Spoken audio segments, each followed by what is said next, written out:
네, 우리에게 주시는 말씀은 출애굽기 23장 16절 한 절입니다. 우리 한 절이니까 우리 한 목소리로 함께 성경 말씀을 봉독하겠습니다. 함께 봉독합니다. 맥추절을 지키라. 이는 내가 수고하여 밭에 뿌린 것에 첫 열매를 거둠이니라. 수장절을 지키라. 이는 내가 수고하여 이룬 것을 연말에 밭에서부터 거두어 저장함이니라. 아멘. 오늘은 추수감사주일입니다. 첫 열매를 기도하라, 이렇게 말씀을 나누려고 합니다. 그런데 우리가 이제 추수감사절 때는 꼭 생각해야 될 것이 하나 있습니다. 이게 뭐냐면 성경에는 추수감사주일이 없습니다. 맥추감사주일이 있습니다. 그리고 우리는 7월 첫째 주 맥추감사주일 지나갔습니다. 그러면 성경에 나오는 절기는 맥추감사주일인데 왜 우리는 추수감사주일에 더 큰 의미를 두고 우리는 대부분 추수감사주일을 지킵니다. 그러면 왜 우리가 추수감사주일을 지키고 그리고 이 추수감사절 안에는 어떤 의미가 들어있는가, 이 추수감사절이 어떻게 생겼기 때문에 우리가 이 절기를 이렇게 한 해를 돌아보며 감사하는 마음으로 지키는가를 한번 생각해 보시기 바랍니다. 시작 때 이야기했던 것처럼 성경에는 맥추감사절이 나와 있습니다. 그리고 이 추수감사주일은 제가 이제 이야기를 하겠지만 청교도들에 의해서 생겨진 절기입니다. 구약 성경에 맥추절이라는 절기가 있습니다. 이 맥추절은 밀을 수확하고 난 다음에, 그 당시에 이제 근동 지역에서 유대인들은 밀농사를 지었습니다. 그래서 밀을 수확하는 시기는 보통 5월 중순에서 6월까지입니다. 그래서 그렇게 밀을 수확하고 난 다음에 가장 좋은 것을 하나님에게 먼저 드리는 것이 맥추절입니다. 이 추수감사절의 직접적인 유래는 우리가 잘 아는 것처럼 북미 대륙을 개척한 이 청교도들에게 있습니다. 청교도들이 하나님 앞에 감사하는 이 추수감사주일을 시작을 했습니다. 그러면 이 추수감사주일 안에 어떤 의미가 있기 때문에 우리가 이 추수감사주일을 지키는가? 우리가 몇 주 전에 종교개혁주의를 지켰습니다. 종교개혁이 1517년에 일어났습니다. 자, 종교개혁은 말씀으로 다시 되돌아가자. 그리고 그 당시에 그 세계는 교황 중심의 세계였습니다. 카톨릭이었고 교황 중심의 세계관이었습니다. 그런데 종교개혁을 통하여서 우리는 교황의 권위를 인정하지 않겠다. 우리 교회가 말씀보다 더 위에 올라가서는 안 된다. 우리는 오직 예수 그리스도, 오직 말씀으로 우리는 돌아가야 된다라는 개혁교회가 시작되었지만 이 교회는 굉장히 큰 핍박을 받게 됩니다. 왜냐하면 그 당시에 세계관 자체가 카톨릭 중심으로 교황의 권위가 가장 높았던 시기에 그 교황의 권위를 인정하지 않고 오직 말씀으로 돌아가겠다라고 이제 그런 신앙은 쉽게 받아들여질 수가 없었습니다. 그리고 개혁되어서 교회가 새로 생겼지만 우리가 생각하지 못할 만큼의 큰 종교적인 핍박을 받게 됩니다. 그래서 이 영국에서 이 종교적인 핍박을 피하여서 신앙의 자유를 찾기 위하여서 북미 대륙으로 이주하여 온 사람들, 그들이 바로 청교도들입니다. 그런데 그들이 북미 대륙으로 갔을 때에 그냥 우리가 지금 생각하는 것처럼 이제 신앙의 자유를 찾아서 새로운 땅으로 갔구나, 그 정도가 아닙니다. 왜냐하면 생명을 내어놓고 그들은 이주를 했습니다. 당시에 영국 청교도들은 1600년대 초반부터 생명을 걸고 이주를 했는데 쉽지가 않았습니다. 왜냐하면 거대한 대서양이 가로막고 있었기 때문에 이 대서양의 바다를 건너간다고 하는 것은 쉬운 일이 아니었습니다. 그래서 원래는 배가 두 대였습니다. 스피드웰이라는 배와 그리고 메이플라워 호를 이 두 대의 배에 청교도들이 타고 신앙의 자유를 찾아서 이제 미대륙을 향해서 출발을 했습니다. 그런데 처음에 출발했던 이 배가 고장이 나버렸습니다. 그래서 다시 돌아오게 됩니다. 자, 모든 거 다 포기하고 떠나기로 했는데 배가 고장나서 돌아왔습니다. 어떡합니까? 모든 것을 다 이미 처분해버렸고 거의 다 포기를 하고 이제 신앙의 자유를 떠나기로 했는데 돌아왔습니다. 그리고 이제 한 달 후에 두 대의 배가 떠나지 못하고 배를 수리를 했지만 두 대 다 수리가 되지 않았습니다. 그래서 메이플라워 한 대에 102명이 타고 다시 대서양을 건너게 됩니다. 그 당시에 이제 선원이 25명이었고요. 이 선원을 포함해서 102명의 사천교도들이 미국을 향하여서, 그 당시에는 이제 중부 지방인 버지니아로 가기 위하여서 목적지를 삼고 출발을 했습니다. 그곳에 이제 2달 만에 도착을 합니다. 63일 만에 배를 타고 얼마나 이동했는가 하면은 5,400km를 이동했습니다. 뱃사람도 아니고 늘 배를 타던 사람도 아닌데 신앙의 자유를 찾아서 2달 동안 배를 타고 대서양을 건넌다라는 것은 굉장히 위험한 일이고 생명을 내어놓는 결단입니다. 자, 그렇게 배를 타고 2달이 더 걸려서 이제 그들은 자기들이 원래 생각했던 버지니아가 아니라 미국 동북부에 도착을 하게 됩니다. 그리고 그냥 도착했다고 해서 거기서 살 수 있는 건 아니잖아요. 그래서 5일간 그 지역을 이제 탐색을 합니다. 우리가 여기서 살아갈 수 있겠는가. 그리고 5일간 탐색을 하고 난 다음에 그들은 그곳에 이제 정착을 합니다. 자, 그냥 이렇게 말로 들으면은 아유, 그들은 좀 고생했지만 잘 도착했어 라고 생각할 수 있을지 모르지만 그렇지 않았습니다. 102명이 정말 죽을 고생을 하고 그곳에 도착을 했습니다. 그런데 도착하고 3개월이 지나지 않아서 102명 중에 50명이 죽게 됩니다. 왜냐하면은 그들이 도착했던 때가 11월 중순에 도착을 했습니다. 겨울이 시작되는 때였습니다. 그러다 보니 신앙의 자유를 찾아서 떠나온 사람들이 많이 준비해가 왔겠습니까? 편하게 준비해가 왔겠습니까? 그들이 2달 동안 배에서 생활한 것도 굉장히 힘들었습니다. 왜냐하면 음식을 넉넉하게 챙겨오거나 2달이라는 여행이 걸릴 거라고 생각하지도 않았거든요. 그런 상황에서 그들이 목적했던 도착지가 아니고 다른 곳에 도착을 하게 되는데 겨울이었습니다. 혹독한 추위와 그리고 질병과 식량이 부족했고요. 그 다음에 또 그곳에 살고 있던 원주민들은 그들을 적대시했습니다. 그리고 또 거할 집이 없었습니다. 그런 상황 가운데서 3개월을 넘기지 못하고 절반이 죽었습니다. 그런데 그러면 남아있는 50명은 건강했냐? 그렇지 않습니다. 건강한 사람은 딱 7명이었습니다. 나머지 사람들은 질병 가운데, 추위 가운데, 고통 속에 있었습니다. 그래서 이 7명이 어떻게 했는가? 사냥을 나가고, 이 7명이 땔감을 마련하고, 이 7명이 나머지 사람들의 병간호를 하면서 노약자들의 빨래들을 다 감당하면서 헌신적으로 나머지 사람들을 섬겨서 이들은 겨울을 지나게 됩니다. 그리고 그들은 드디어 봄이 되었을 때에 생존한 사람들은 땅을 개간하고 씨를 뿌렸습니다. 그리고 그해 가을, 그들이 생각하지 못한 만큼의 풍성한 추수를 하게 됩니다. 그래서 그들이 하나님 앞에 눈물로 감사합니다. 예배를 드립니다. 이것이 추수감사절의 시작입니다. 그리고 그들이 그때 나누었던 말씀은 시편 126편 6절이었습니다. 울며 씨를 뿌리는 자는 기쁨으로 단을 거두리로다. 우리는 이 말씀을 읽으면 똑같은 말씀이지만 우리는 추상적으로 이해를 합니다. 그런데 누군가는 이 말씀 가운데 눈물로 고백하며 이 하나님의 말씀을 경험했습니다. 하나님께서는 저와 여러분들의 삶을 통하여서 우리가 하나님의 말씀을 우리의 삶 가운데 직접적으로 경험하고 고백하기를 원하십니다. 여러분, 어떤 사람이 하나님의 말씀을 실제적으로 경험합니까? 신앙의 결단이 있는 사람들입니다. 자, 영국에서 신앙의 자유를 찾아서 대서양을 건너야 되겠다. 여기서는 우리가 신앙생활을 할 수 없으니 우리가 마음껏 예배드릴 수 있는 땅을 향해서 떠나야 되겠다. 저는 이 청교도들의 발자취를 보면은 마치 아브라함이 본토 아비 집을 떠나서 자신의 편안함들, 자신을 지켜주고 있는 것들, 자신을 보호하고 있는 것들을 다 버리고 하나님의 말씀을 하나 의지하여서 그가 먼 길을 떠났던 그 여정들이 기억납니다. 청교도들의 마음이 그러했습니다. 우리는 오직 예수 그리스도만 섬기기를 원하고 우리는 오직 하나님 앞에서 우리가 말씀으로 살아가기를 원하는데 우리가 이곳에서 신앙생활을 제대로 할 수 없으니 그들은 하나님의 말씀을 의지하여 떠났습니다.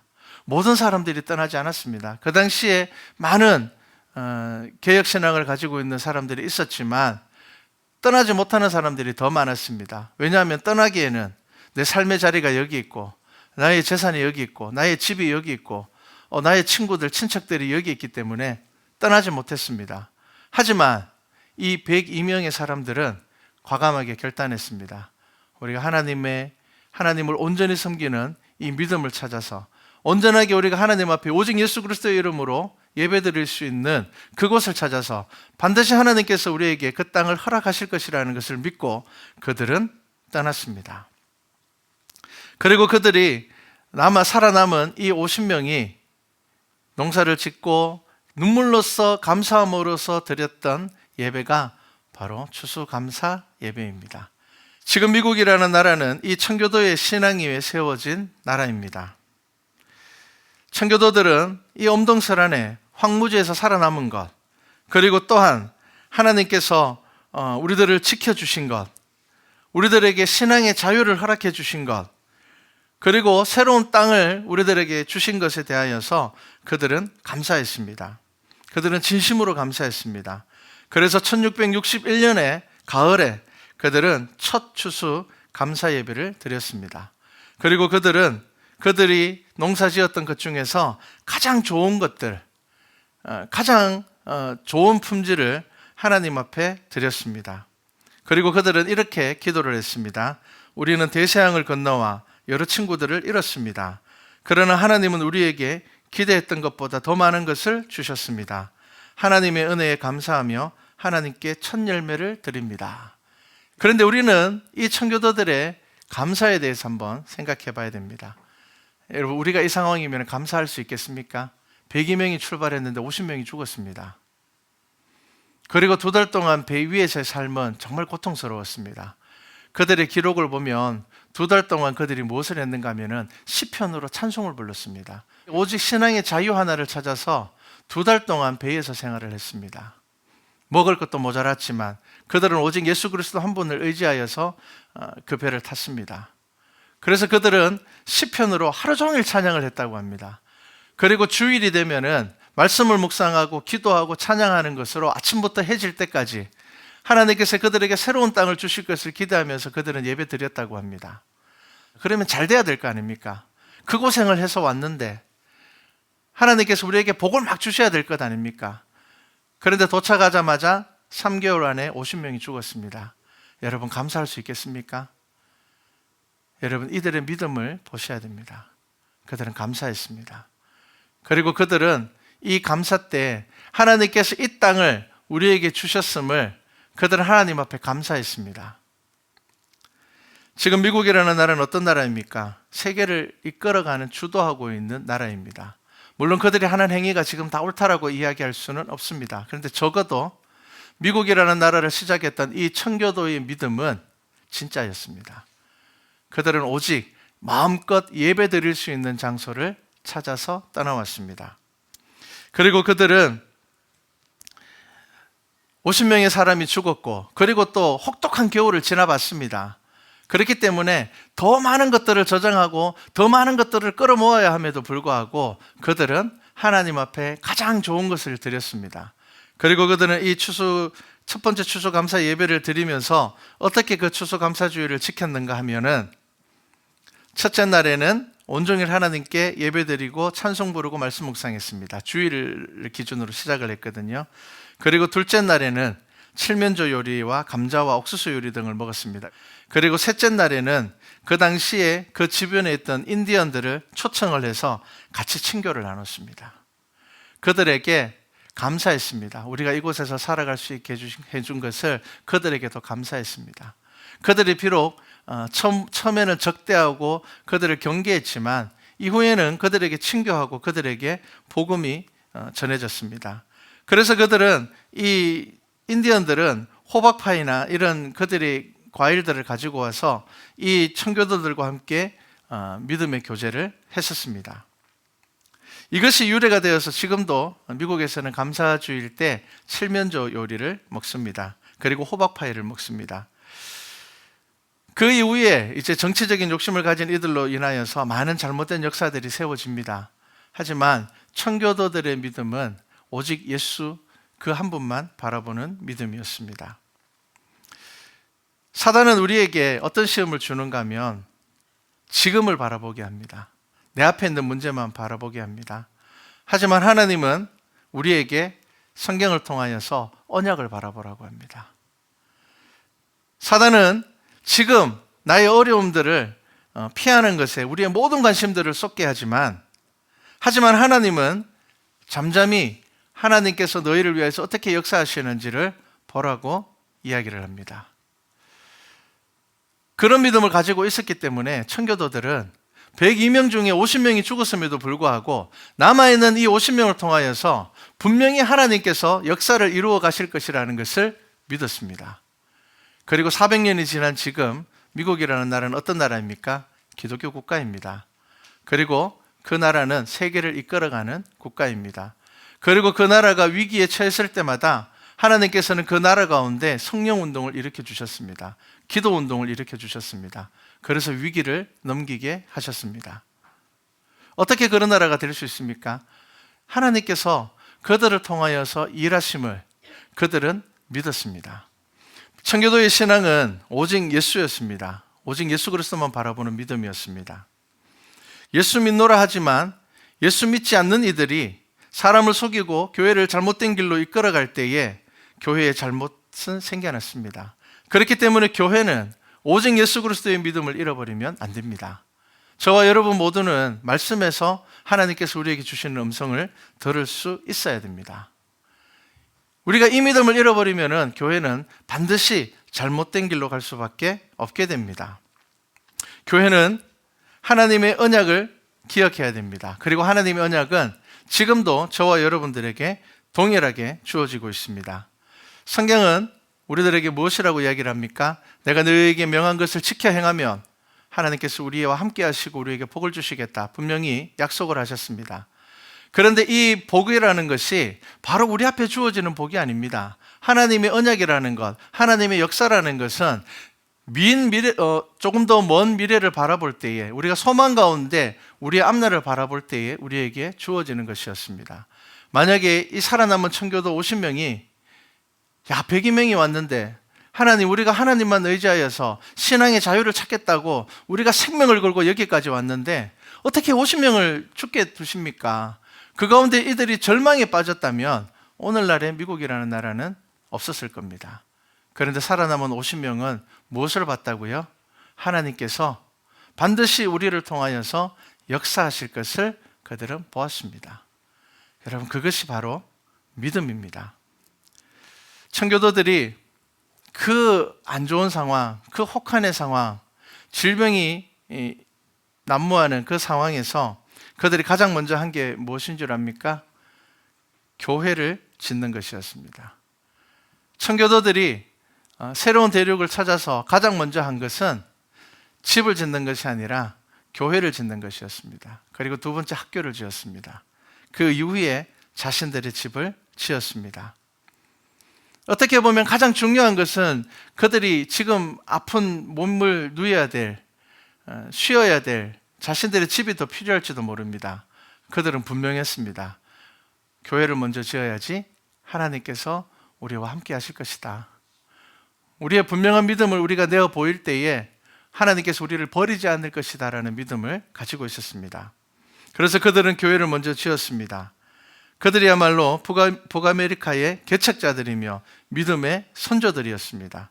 그들은 아주 철저한 주일 성소를 했고 11조 생활을 했고 경건 생활을 했습니다. 주일날에는 그들은 모여서 아침부터 저녁까지 찬양하고 말씀을 묵상하고 하나님 앞에 기도했습니다. 왜냐하면 하나님께서 그 2달이라는 시간 동안 대서양에서 우리를 죽게 내버려 두지 않으시고 하나님께서 이곳으로 우리를 인도하여 주셨음을, 그리고 농사를 제대로 짓지도 못하는 자기들이 그 새로운 땅에서 농사를 지었을 때 그들이 기대했던 것보다 훨씬 더 많은 은혜를 하나님께서 주셨음을 그들은 잊지 않았기 때문입니다. 그래서 그들은 철저한 신앙생활을 했습니다. 저는 청교도들의 이 신앙의 모습을 보면서 우리나라의 신앙의 선배들을 기억하게 됐습니다. 평양 대부흥운동을 통하여서 우리 대한민국에 아주 놀라운 역사가 일어났습니다. 그리고 그때 우리의 부모님들, 우리의 윗세대들은 아주 철저하게 신앙생활을 했습니다. 저도 어릴 때 그런 기억나요. 어릴 때 뭐 사먹고 혼났는 기억나거든요. 어디 주일날 뭐 사먹냐고. 네, 그런 기억납니다. 네. 지금 보면 그것이 좀 과한 것이라고 볼 수 있지만 그만큼 우리의 믿음의 부모님들은 아주 철저하게 신앙생활을 하려고 하셨어요. 주일 하루만큼은 온전히 하나님 앞에 예배드리고 주일 하루만큼은 온전히 하나님께서 내게 베풀어 주신 은혜를 기억하며 그리고 우리가 하나님의 나라에 이를 것이니까 그 하나님의 나라의 소망을 가지고 살아가는 것으로 주일 하루를 보냈습니다. 우리에게도 그런 믿음의 조상들이 있었습니다. 여러분, 우리나라를 보고 세계가 어떻게 이야기를 합니까? 한강의 기적이라고 이야기를 합니다. 여러분, 기적이라는 단어는 비과학적인 단어입니다. 종교적인 단어입니다. 그리고 왜 기적이라고 이야기하겠습니까?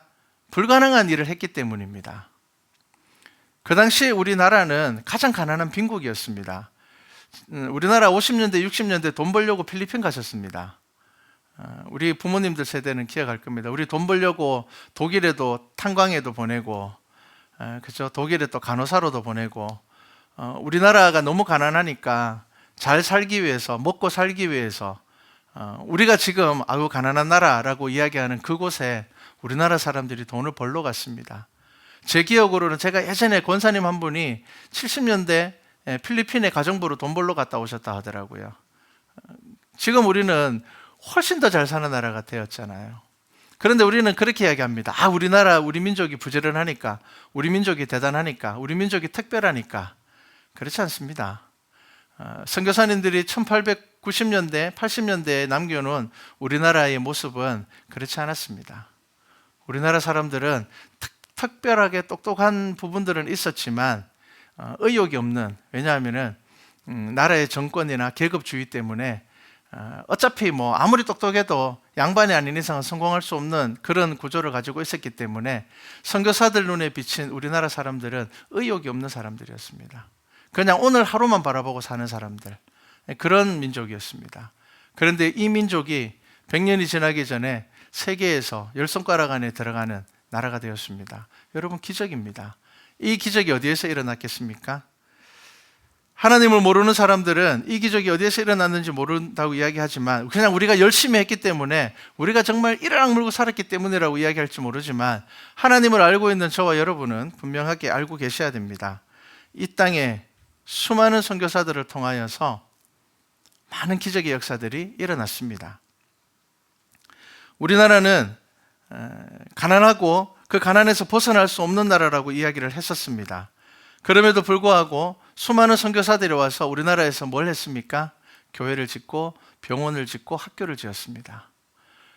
그래서 우리나라의 글씨를 읽지 못하는 많은 사람들에게 성경을 통하여서 글을 가르쳤습니다. 그리고 조금 똑똑한 아이들은 선교사들이 본국으로 데리고 가서 공부를 시켰습니다. 그래서 공부를 시켜서 다시 우리나라로 보냈습니다. 그러다 보니까 지금 우리나라의 상당수의 병원과 학교, 대학들, 복지를 감당하고 있는 대부분의 일들은 선교사님들로부터 시작되어서 이어져 오는 것들입니다. 그나마 2000년대가 지나면서 우리나라도 복지에 관심을 가지고 나라에서 많은 복지를 하고 있지만 지금도 여전히 많은 부분들이 교회에서 기독교 신앙으로 이루어지고 있습니다. 우리나라 옛날에 서양 문물이라고 이야기를 하면은 기독교 문화를 의미하는 것이었습니다. 서양 문물은 곧 기독교 문화였습니다. 기독교가 이 땅에 들어와서 이 나라는 많은 것들이 새로워졌고 소망과 희망을 가지게 되었습니다. 그래서 절망 가운데 있던 이 민족들이 하나님의 나라의 소망, 그리고 우리도 하나님의 복을 받을 수 있다라는 그 마음을 마음속에 품게 되었습니다. 우리나라는 1948년 5월 31일에 국회를 시작할 때 기도로 시작한 나라입니다. 그리고 우리나라의 헌법은 미국의 헌법을 참조해서 만들었습니다. 미국의 헌법은 성경을 기초로 만들었습니다. 개혁신앙을 중심으로 그 헌법을 만들었습니다. 그렇기 때문에 우리나라는 사실 많은 기독교 문화 안에 영향을 받고 있는 나라입니다. 그것을 부인할 수 없습니다. 지금 우리가 2020년이라고 이야기하는 것도 예수님께서 태어나신 날을 기준으로 2020년을 이야기를 하고 있습니다. 세계는 여전히 성경을 중심으로 흘러가고 있음을 여러분들 기억하셔야 됩니다. 그리고 하나님의 언약은 지금 저와 여러분들에게도 유효하다는 것을 기억하십시오. 청교도들의 그 믿음은 결단 가운데서 주어지는 은혜였습니다. 그들이 결단했을 때, 그들이 아브라함처럼 본토 아비 집을 떠났을 때에 하나님께서는 그 50명의 청교도를 통하여서 지금 미국이라는 나라를 만드셨습니다. 그 순간만 보면 실패했는 것처럼 보입니다. 그런데 그 순간을 보지 않고 하나님께서 우리에게 베풀어 주실 그 미래적인 소망을 가질 때에 그들은 하나님 앞에 감사할 수 있었습니다. 이것이 바로 오늘 우리가 지키고 있는 추수감사 예배입니다. 우리는 이 예배를 통하여서 하나님께서 우리에게 주시는 미래적인 소망들을 볼 수 있기를 바랍니다. 성경은 지금도 저와 여러분들에게 하나님의 말씀을 의지하면 너희들에게 주어지는 고난 가운데서 여전히 하나님의 말씀을 바라보면, 그리고 하나님의 믿음을 떠나지 아니하면 하나님께서 내가 너와 함께 하겠다 약속하셨습니다. 우리는 그 언약을 붙잡고 다시 오실 예수 그리스도를 기다리는 공동체가 바로 교회입니다. 우리는 예수 그리스도를 통하여서 우리에게 주어진 죄 사함이 가장 큰 은혜임을 기억하셔야 됩니다. 우리 앞에 주어지는 물질적인 축복이나 나의 환경의 나음에 우리의 마음을 빼앗기는 것이 아니라 우리가 무엇보다 가장 소중하게 바라보아야 되는 것은 우리의 주인이 예수 그리스도라는 것입니다. 죽을 수밖에 없었던 우리를 예수님께서 구원하셨다라는 것입니다. 그렇기 때문에 지금 나에게 주어진 여러 가지 문제 가운데 나의 마음을 다 빼앗기 버리는 것이 아니라, 물론 내 앞에 주어진 문제를 놓고 내가 기도하며 하나님께 나아가야 되지만 우리의 믿음의 눈은 더 멀리 하나님께서 내가 하나님의 말씀 안에 살아갈 때에, 내가 예수 그리스도의 법을 지키며 살아갈 때에 분명히 하나님께서 나를 사용하시고 나와 동행하실 거라는 그 분명한 믿음을 가지셔야 됩니다. 이것이 우리 교회와 우리 성도들의 믿음이 되어야 됩니다. 여러분, 큰 교회와 유명한 목사를 통하여서 믿음이 흘러오지 않았습니다. 어떤 이들을 통하여서 믿음이 흘러왔다고요? 청교도 신앙과 같은 이들. 청교도를 다르게 필그림이라고 이야기를 합니다. 순교자라, 순례자라, 그렇게 이야기를 합니다. 하나님께서는 이 순례자를 통하여서 그 민족을 살리셨습니다. 여러분, 우리 교회는 성경의 가르침을 기억하고 말씀이 중심이 되어야 됩니다. 그래서 교회 이름도 말씀과 찬양교회입니다. 여러분, 겉모습만 교회가 아니고 겉모습만 성도가 아니라 저와 여러분의 삶을 통하여서 감사와 은혜를 경험하고, 그리고 우리 교회가 이 지역 가운데, 그리고 여러분들이 살아가는 그 삶의 자리에서 빛과 소금으로 살아갈 수 있는 믿음의 성도들이 되시기를 주님의 이름으로 축복합니다.